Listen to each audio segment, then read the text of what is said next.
all want to change the world. You know, we may all want to change the world, but we would like to do it in a nice, deliberate, calm, kind way. So welcome to Food Freedom Radio. I'm Laura Hedlund, a student of nature-led gardening and a person who knows that my individual health is linked to the health of water. Water is life. Water is love. Water is love. That's a new expression, but it's a new film that's also being released on March 22nd, 2025. So, and I don't know if I have the, but if we could host a public screening of this, if anyone's interested, just reach out to me, Laura at AM 950 Radio. But you can go and learn more about the film at waterislovefilm.org. waterislovefilm.org. So Food Freedom Radio, the whole idea is that we are grounded on that we need a food system that honors water. And yet we know the outcomes of conventional egg, nitrates in the water, dead zone in the Gulf of Mexico, microplastics. In fact, there was a new study I was just saw on LinkedIn. I haven't had a chance to go to the source, but this was from, is quoted Genomic Press, Genomic Press. But it says when you drink a bottle of water from a plastic bottle, you're getting 90,000 particles of microplastics. And if you drink from something else, like still, you're getting 4,000. So drinking from bottled plastic waters is a bad idea. It's bad for the environment. It's bad for your health. And actually, it costs a lot of money. So if you're drinking from plastic bottles, unless it's an emergency, and there's always, unless it's an emergency, really try to, those microplastics are heart-wrenching when you learn about those. But March 22nd is World Water Day. And water is a very, very complicated topic. And it's one of these topics that the more you learn about, the more you realize you do not know. So with us today is an educator. Could I call you a water educator? You absolutely can, yes. So we have a water educator in studio. Your name is Mitchell LeGrand, and you're with something called H2O for Life Schools. Yes. I am the program manager at H2O for Life Schools, which is a nonprofit based here in the Twin Cities, Minnesota, who educates youth about the global water crisis and issues connected to access to clean water and gives them avenues to take action. And so really passionate about that and really grateful that you're having me on today. So thank you. Well, I'm grateful they could be here because it is World Water Day, and World Water Day is it's a global event, and we need a global consensus as human beings, as animals on water. We need to find a way of honoring water, and there's so many problems with water. So I want to start with just a little background. What's your personal background? Yeah, my personal background. So for me, I grew up in Minnesota, land of 10,000 lakes, right? Water is a huge part of our culture here and our understanding of things. And in my background in education, I went to school for global studies. And so I was very interested in global issues affecting a lot of people and how to create systems change to address some of these big systematic issues. And I also studied education and how to empower youth to make change, right? I'm very passionate about helping youth understand these problems and take action on them. And one of the cool things about working on water in particular is because water is so essential to our life, and it plays so many roles in so many different things. It is like I also get to be a climate educator and a social studies educator and all of these different things. And water is a topic that is connected to so many other things. So it's touching on a lot of stuff. And so, yeah. Gotcha. So tell us about this organization, H2O for Life Schools. Yeah. So H2O for Life Schools, what we do is we provide free resources to schools, youth, communities who want to learn a little bit more about global water issues. So if you were to visit our website, you can find lesson plans for K through 12 classrooms across disciplines, sciences, social sciences, health, etc. And you could use those in your classroom. You could call me or one of my colleagues in to come and give free classroom presentations. All sorts of different resources. Our hope is that youth are excited and want to take action on what they're learning. So the second part of our program, you can actually go and explore another part of our website that has a bunch of projects, international and national projects around access to clean water and sanitation, and you can support them with a project at your school where you raise funds to help make that water project possible. It's kind of complicated. It's kind of a long source, but everything is complicated. Yeah. But that whole idea of taking action is so important. I was listening to Otto Schwarmer. He's got a book out. He's going to have a new book out. But one of the things that he quotes is that, if you look at the global studies on, the vast majority of us, we want to clean water and we want a clean, livable planet. And if you ask people, do you want to solve the climate crisis? The majority of us would say, yes, we do. However, do you feel like you have any agency or power or anything you can do? And most of us will say no. Yeah. And that Yeah. feeling of helplessness is one, it doesn't help get work done, Hmm. but it's also depressing. So this idea of empowering people to actually take real action around the water crises. Yeah, yeah. Something that's really fun about working with youth is that youth don't have their biases set up yet. Like Ooh. youth never say, "Oh, we should do that," but right. Like youth are just like, yes, that's a problem, we should fix that right now. And that is such a fun part of my job is like I run like a part of what I do is I run a high school fellowship program, and I get to work with about 50 high schoolers from across the country, across the world, and we talk about issues related to water a little bit more in depth.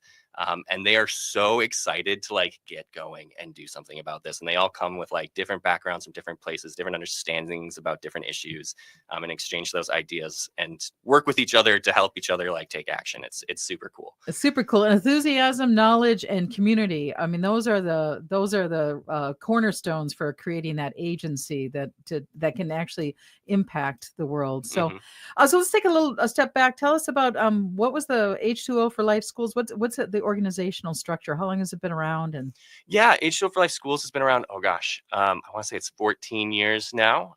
It was founded by an educator from Mounds View, Minnesota. She had a husband who was a pilot, and so she traveled around a lot, and she ended up visiting Kenya quite a bit because she made a bunch of friends there.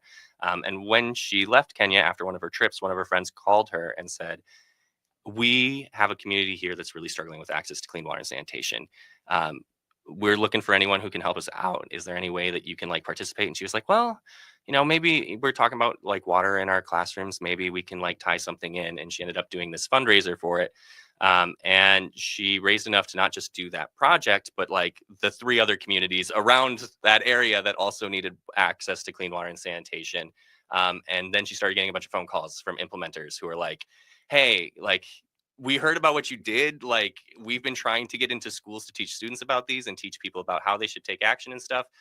Can we join in?" And it just kind of spread from there. And from going from like just one community with one organization to I think we're at 44 different countries that we're in, including the United States. And I think I can't remember how many organizations. I think we're close to like 78 different organizations that we've worked through over the years, who are implementing like on the ground in those communities, doing cool work like that. And so that's how long we've been around and kind of how we got started. So yeah, I love those stories. Those are yeah, so neat. I mean, and that's the power of agency and just one foot in front of the other. You don't know where it's going to quite go, but you just do one foot. You find a problem and you solve it. So now you personally, so you've been going into classrooms. yep, So a water educator. yep. Okay. All right. We're your students. Educate us on water. Yeah, the place where we start is asking students a little bit about what they already know about water, and it varies from classroom to classroom. But we get a lot of students saying, "Yeah, we need to drink water, and not everyone has it, and that's a problem." And we move on from there to talk about, what is the problem? And the truth is that 26% of the world's population struggles with access to safe, clean drinking water. They can't just go into their kitchen and turn on the tap and get a glass of water. They might have to walk a far distance to collect water and bring it back. That water might not be safe to drink, so you have to sanitize it somehow. You have to filter it somehow, and it is an imperfect process, especially in the communities that we work in. They tend to be very rural, very impoverished communities, who don't have the money for water infrastructure. So a lot of things they don't have the money for. Um, so we talk about that. We talk about sanitation access, which is an even more difficult conversation because it's about 46% of the world's population doesn't have access to like safe sanitation systems. So nowhere to wash your hands, no toothpaste to brush your teeth with, no safe bathrooms. Bathrooms are a really big thing. A lot of people don't realize that some of our most important projects are actually bathroom projects. And then obviously we are founded by an educator. We are educators at H2O for Life.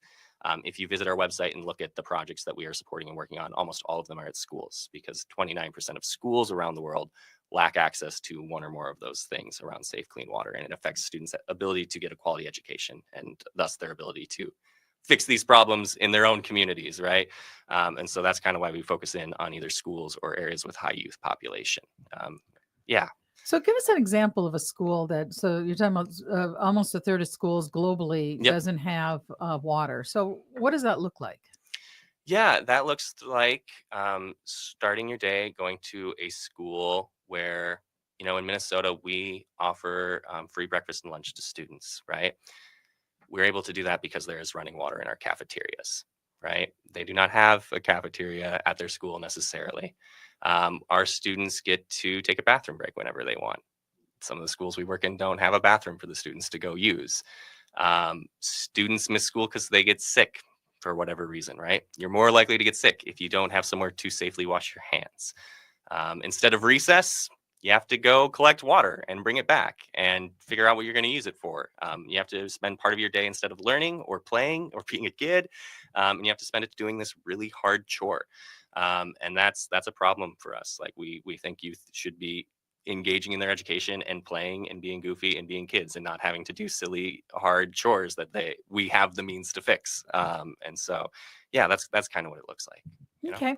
And so so when you go into the classroom, tell us again about how that what type of things do you talk about? Yeah. So we offer a variety of presentations through H2O for Life. They're all free for schools to use or communities to use. Anyone can book us. Nationally or internationally, I've taught all over the place. We teach virtually as well. So, but we do science presentations where we'll talk about water quality science and why that's such an important thing to know. A lot of schools want to talk about things like Flint, Michigan, and we make that connection there, talking about, what does this kind of testing have in like real world applications. We might talk about the climate and how our changing climate is affecting people's access to clean water and how people are moving. We're going to take a break. We're talking to a water educator, Mitchell LeGrand, and it's World Water Day. March 22nd is World Water Day. So we'll be right back. It's plain to see the love lights go now in your eyes.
Put up a parking lot.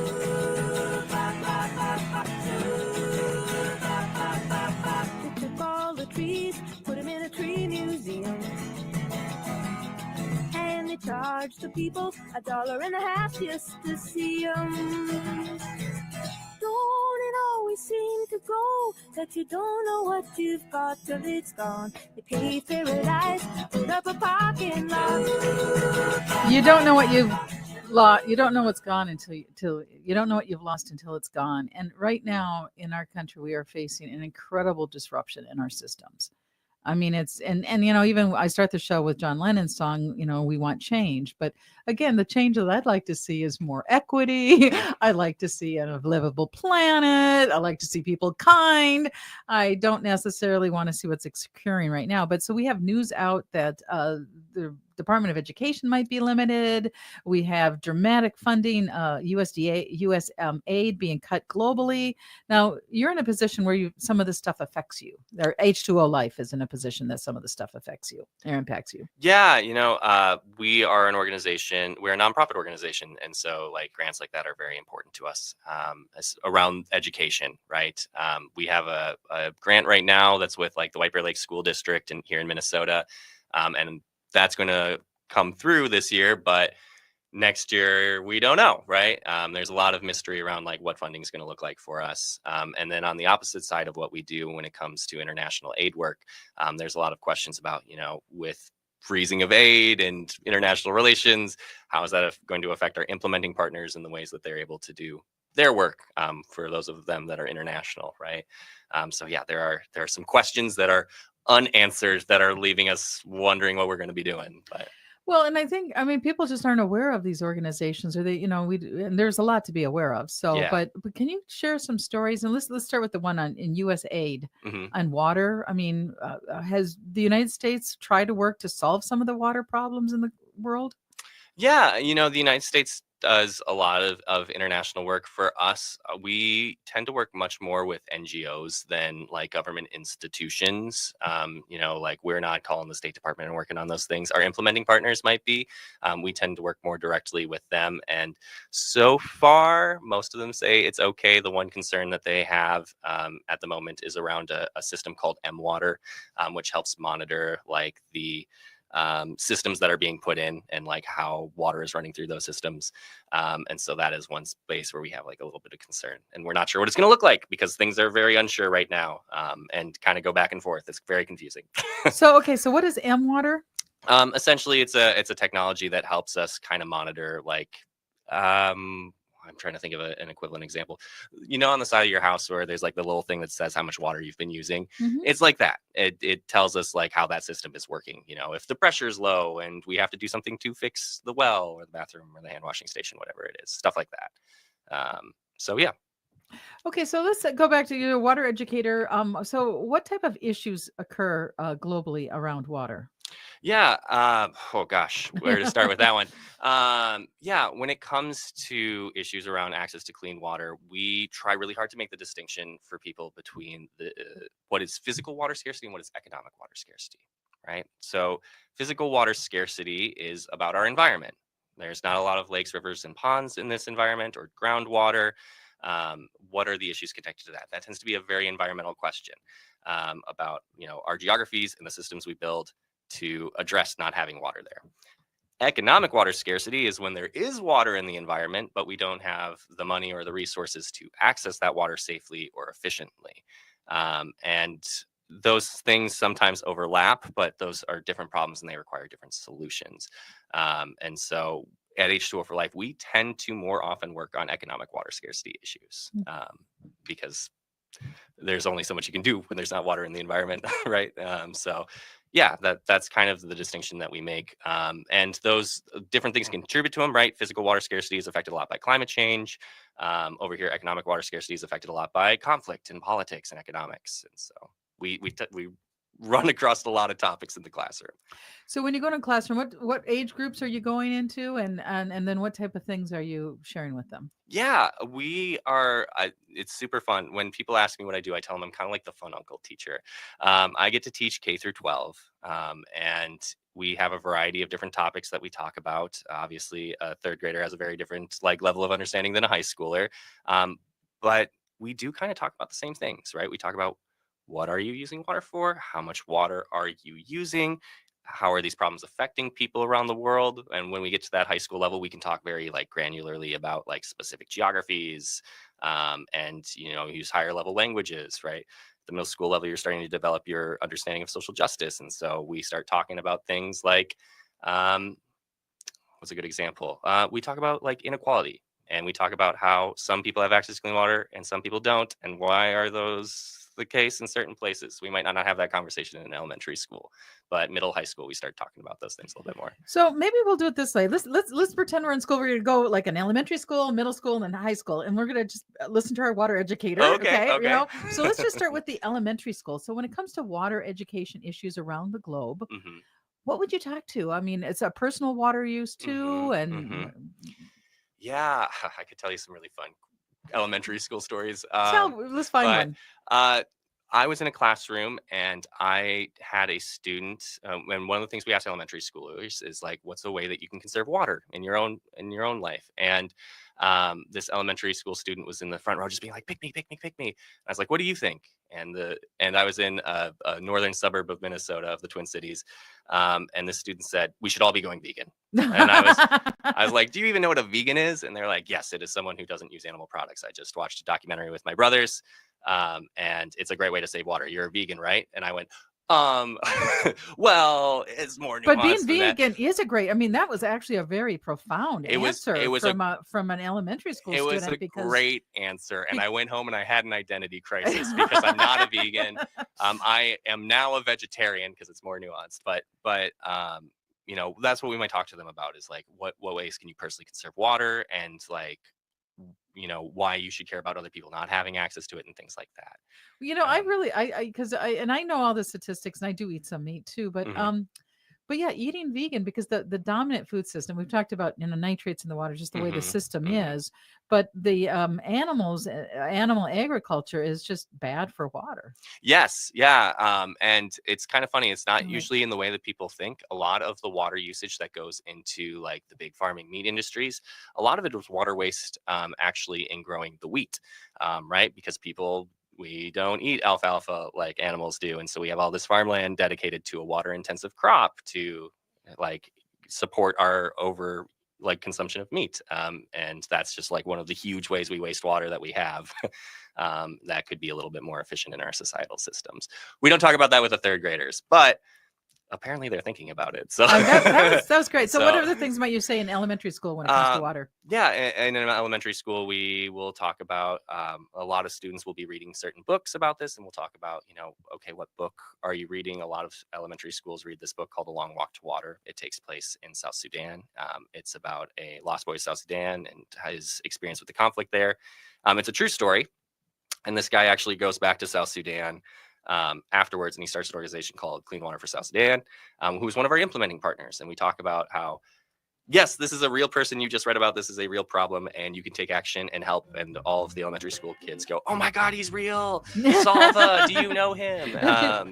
And they get really excited about like actually connecting what they're learning to that problem, and being able to address it. And so that's always a really fun thing in elementary schools. So Is water the uniter of the global community? yes, yes, We have to take a break. When we come back, we're gonna talk about water as the uniter. Water is life. Water is love, which is a new movie out March 22nd. You're listening to us on World Water Day. Food Freedom Radio. I'm with a water educator.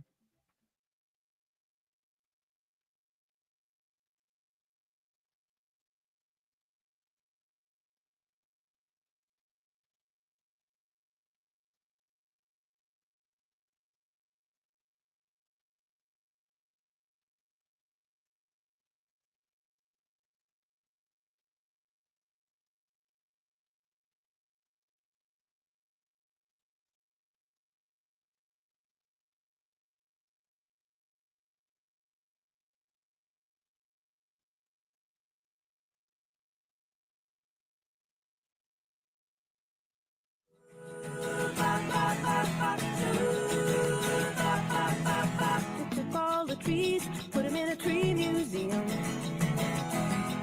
And they charged the people $1.50 just to see them. Don't it always seem to go that you don't know what you've got till it's gone? They paved paradise, put up a parking lot. Oh, we're not going to pave paradise and put up parking lots anymore. We're going to wake up and realize that water is life, water is love. I hope. But anyhow, you're listening to Food Freedom Radio. I'm Laura Headland. I'm joined by a water educator, Mitchell LeGrand. He works for H2O for Life Schools, which is a nonprofit located here in Moundsview. At a wonderful orientation, or it started because, well, tell us the starting story again, because that was a cool story about how it started. Yeah, well, we were founded by an educator, who was traveling internationally. Her husband was a pilot, and she ran into a friend in Kenya who she visited a few times, and he reached out asking for support on a water project in their local community. And so she said, you know, we're teaching about water right now. Maybe we can talk about this in the classrooms and try and do like a little fundraiser. And she ended up raising enough money to not just help that community, but 3 other communities around it. And yeah, made an incredible difference. And people just started reaching out to her afterwards. But a bunch of implementers who were like, we would love to have an education wing to what we do. So, And if our listeners want to go on your line, they can just see all the stories. So tell us how they find out about the work that's being done. yeah, you can visit h2oforlifeschools.org. I know it's long. There's a lot of water nonprofits, but but you can go check out our resources. They're all free. All the lesson plans are free. All the presentations are free. We present at schools, but we also do community groups, Rotaries, Lions Clubs, things like that. Anyone who wants to talk about it, I will make the time for. And so lots of free resources. And also anyone can go and click on that Explore Projects tab at the top left-hand corner of our website and support a project. You don't necessarily have to be a school to do that. So if you feel passionate about this and want to make a difference, you can absolutely go and do that. Okay. And so so we're going to, in the last segment, we're going grade by grade. So we talked about elementary school. You go in elementary schools and have certain presentations for elementary schools. Now let's move up to the higher ed, the middle school and the high school. So what do you do for the older students? Yeah. So middle school, high school, we can start having some deeper conversations around water sciences and water quality. And so we will go in and we will do a lab around water quality testing. And we will talk about, the oxygen levels in the water and the pH levels in the water. So what we like to do is a kind of a back-to-back with a science class and a social science class. So we'll do that in science classroom, and then the social science classroom, we'll talk about what's a real world scenario where this occurred, right? And so we talk about things like Flint, Michigan, right? These students yesterday, they did some tests on the pH. They learned about, acidity. And now that we're in the classroom talking about Flint, Michigan, those same tests were done to understand that problem and that issue that affected a lot of people, right? And so what you just did, that very basic thing that you did in 30 minutes, had someone done that in the real world, we could have avoided a huge national crisis. You know what? I'm like, what? So you mean, tell me more about that. The whole problem with Flint, Michigan is they didn't do a very simple test that you could do in a middle school? Yeah, essentially. They were doing water quality tests. They should have done something to adjust. With Flint, Michigan, they switched from one water resource to another. They switched from a lake to a river. And what they didn't do is adjust the chemicals to adjust the pH. And so the water was slightly more acidic. And as it went through those lead pipes, that acidity caused some of the lead pipes to begin to corrode. And that's how lead kind of got into the water, right? And so, citizen scientists went and did work on that to bring the proof forward that the state wasn't taking care of that issue, right? So we do have a caller right now. Doug is going to be joining us from H2O for Life Schools. Hi, Doug. Welcome to Food Freedom Radio. Hey, how are you doing today, Laura? Great. And Mitch has been doing a great job of telling us a little about yourself. But so tell us a little bit about H2O for Life Schools and your role and anything else you want to say about it. Yeah, so thanks so much for having me. Very excited to talk to your listeners today about H2O for Life. We are a 501c3 organization founded here in White Bear Lake, Minnesota, but we have a national footprint in the school systems and also an international impact where we work with schools all around the world that need access to water, sanitation, and hygiene interventions is how we like to talk about it. So we got started here in 2007. Local educator Patty Hall up in Mounds View Schools ended up on a trip to Africa meeting a fantastic individual that we're still working with today, whose community in Kenya needed access to a water system to help provide water for their schools. And she brought that back to the Highview Middle School up there and was able, the project itself was going to cost about $6,000 to fund, and they ended up raising somewhere around 12 or 13 for that project. And so needed to find other different ways to get that money out to help other schools around in those communities. And one thing led to another. They got a little press coverage, just like shows like yours. A lot of teachers found out about it. Patty started getting all these inquiries. How did you do this? That sounds amazing. What can we do? How can we do what you did? And she turned this into a great nonprofit that's been around for coming up on 18 years now. So we're very excited to be started in this community, started here in Minnesota, but the impact we have. And Mitchell, I'm sure, is talking about all the different schools that we've been working with around the country over the years, and then our great implementing partners all around the world. So one of the things about us that we just want to make sure people understand, I'm not out there digging wells. Mitchell's not digging wells or building bathrooms or doing things like that. We're working with groups in these local communities that come to us and say, hey, this is the water solution that we need for our community in rural Uganda, in the Navajo Nation, in Nicaragua, Honduras, all over the world. And they come to us and say, hey, can you help us fund this project? And we work to inspire young folks here in the U.S. To make that impact and to raise funds to make that happen, and really working to build that next generation of global citizens. Whether they're taking on the water issue moving forward, or if they're, just use that as a springboard to learn some tools, and they're going to be working on climate change, or they're going to be working on women's issues or sustainable communities or anything like that. We're just really excited to be working with young kids here in our communities. Now, I think I should be a global citizen because, well, I am a global citizen. And whether I walk up into that role, we're all global citizens, whether we walk in that path or not. But let's talk a little bit about the meaning about being a global citizen, and why do you think it's important to have a responsibility or to recognize our role as global citizens? Well, I think, for me, my background, my parents were both public school teachers in St. Paul. I grew up in White Bear as well. And it's just something that's always been ingrained in me, right? That the interconnectedness of all of us around this world. One of my heroes growing up, Senator Wellstone, we all do better when we all do better. And the fact that this is such an important issue. Water access is really at the root of all of the different pieces that folks are trying to work on to help lift up the sustainable development goals for our world. And honestly, I think at the end of the day, it comes down to how we want to operate in the world, how we want our children to think about the world, and what that means for our country overall. And you cannot downplay the national security issues that come along with these issues and problems.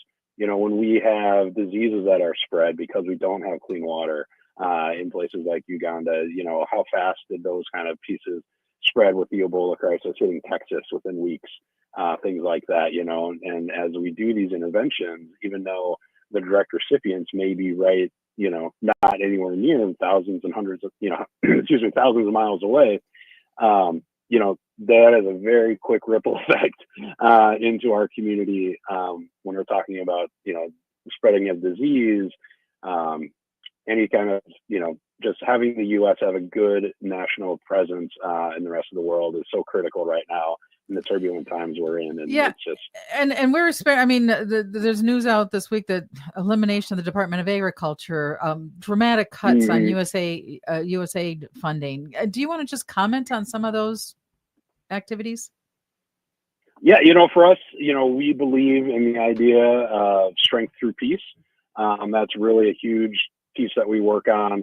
The U.S. Global Leadership Coalition is something we're proud members of, that has really been focused on how are we projecting that power without our military to the rest of the world, and have that influence that we really need to have.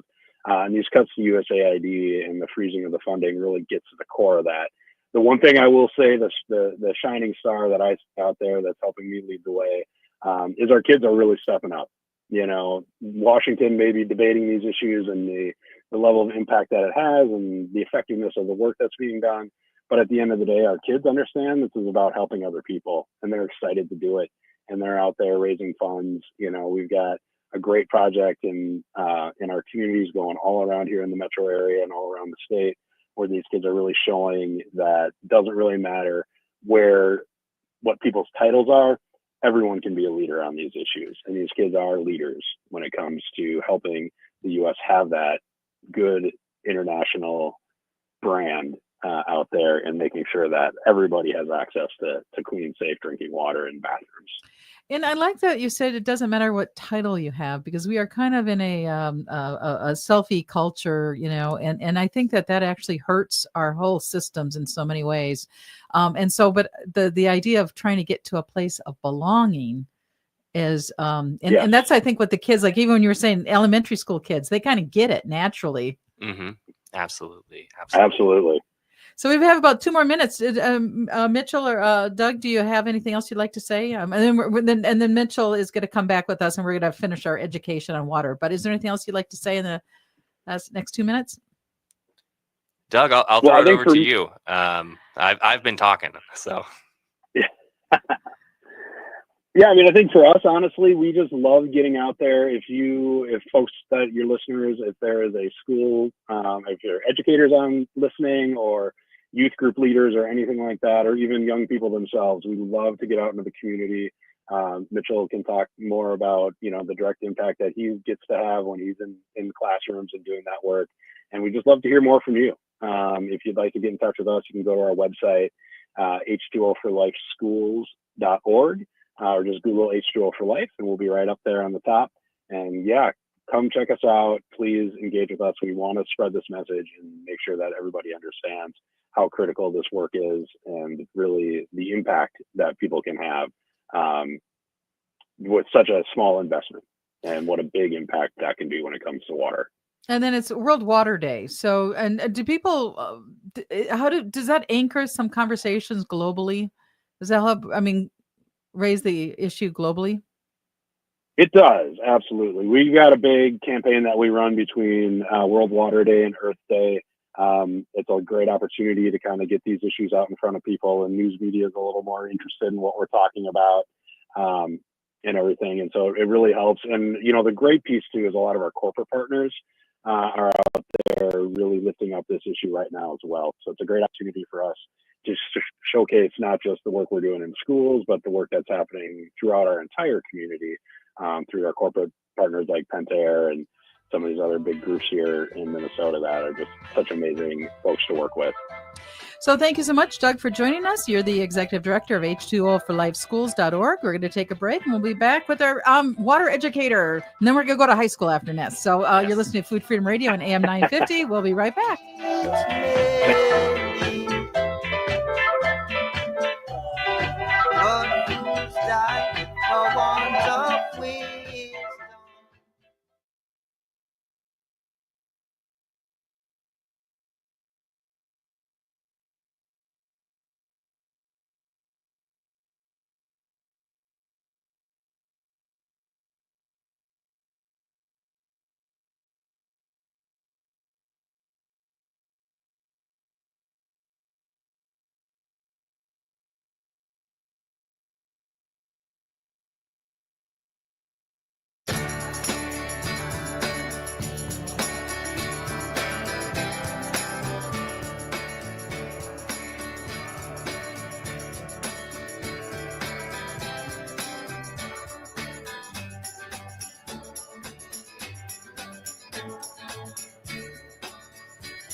Welcome to Food Freedom Radio. I'm Laura Headland, a student in nature-led gardening, a person who knows the health of the water is my health. Water is life. Water is love. Water is Love is a new movie being released today, March 22nd.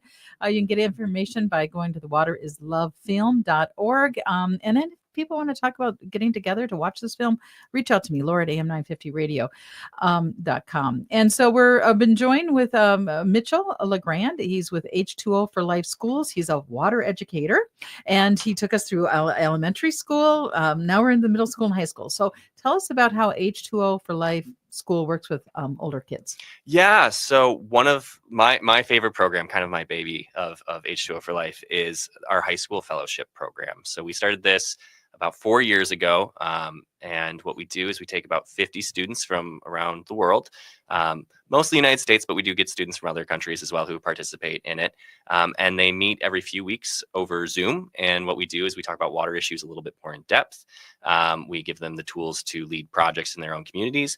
And every session they get to hear from what we call an impact speaker. So someone who is working on water from a different career field. And sometimes it is a lawyer talking about Indigenous water rights. Sometimes it is an engineer talking about doing projects internationally. Sometimes it is a social entrepreneur, a nonprofit leader. Last week we had a documentarian talking about storytelling. So students really get to see that they can make a change from their area of passion or their strengths on topics that they care about. And we obviously frame this around water, but it can be applied to any issue that they care about. And so it's a really fun time. Wow. And so obviously they're doing this virtually and they're Mhm. talking with people around the world and learning about people who have used their agency and have created careers around clean water. Yeah, yeah, it's Jeez, kind. could you imagine if we had an economy structured on people working for clean water? I know, it'd be pretty great. And kind of on that topic, I actually just got an email this morning, and I'm meeting with this student right after our conversation today. I had a student who was a fellow last year. She was in North Carolina, and she's in college now. And she just did a study abroad program in Quito, Ecuador, and she was doing clean water analysis and working on pollution issues for clean water there. And she was originally going to school for computer science, and she is changing her major because she was like, I didn't realize how important or cool this was going to be. And one of the speakers that spoke during this program is actually helping her line up an internship.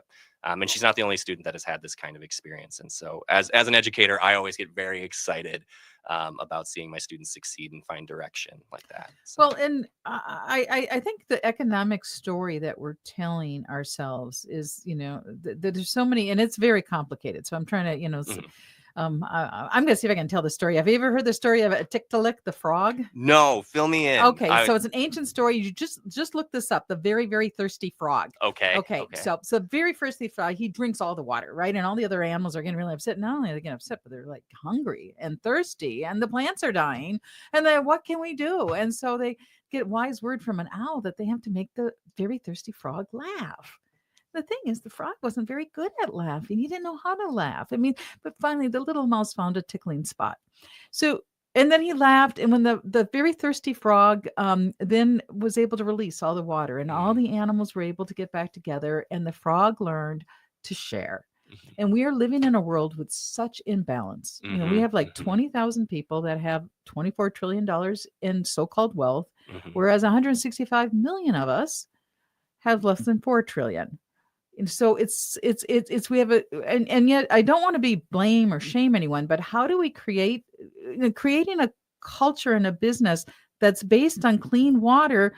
That should be economics 101. Yeah, when we talk about these projects, one of the cool things about water projects is it's also economic development work, right? For every dollar that you spend on water infrastructure, you get somewhere between $6.90 and $7.10 back in economic returns from the Wow. community. So there's So definitely a powerful economy there. Like, so wow, so you mean you can make money if you like are yeah, kind with water and give yeah, people water? yeah.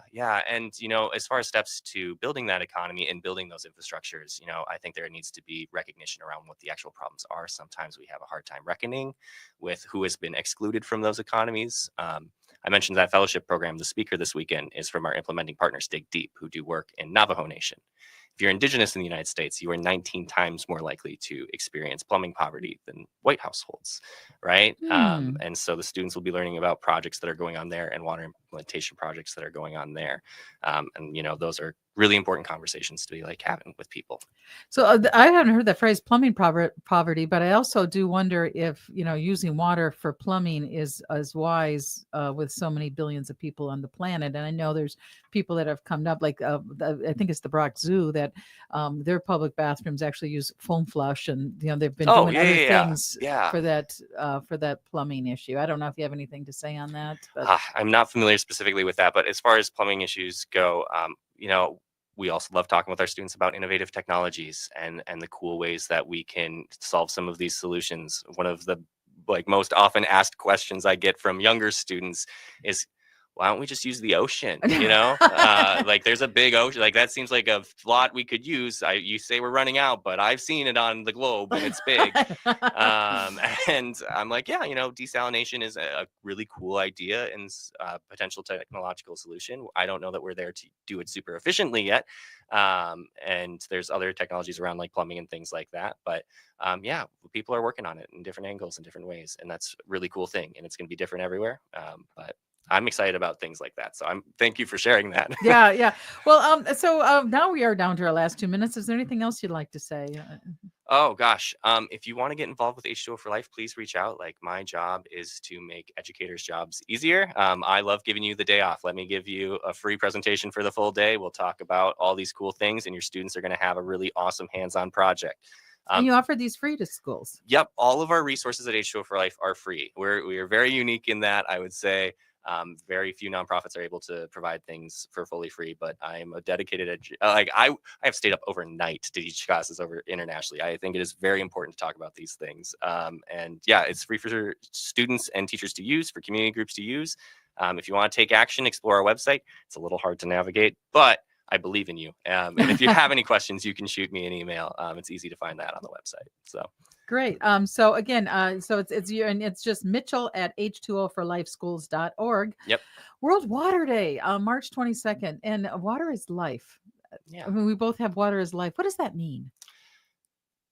Water is the most essential thing to life on Earth, not just for people, but all living things. And it is connected to so many things that we do not consider. We are using it so consistently throughout our days for so many different things. We could not exist in the ways that we do without access to clean water and sanitation. Not everyone has as much access as they should. And I believe that for the life of our planet and for the life of the people on this planet, we need to be working on those things and be taking action. So, and inspiring young people to take action and filling that agency, because when you take action, taking action relieves stress, doesn't it? I mean, it can cause stress too, but it can relieve stress. Yes. This fellowship, I keep bringing it up. I have a bunch of students here who are anxious about the state of the world. And when they come to this space, this is a space where they can do something about it. So do something. Yeah. Water is life. Water is love. World Water Day, March 22nd.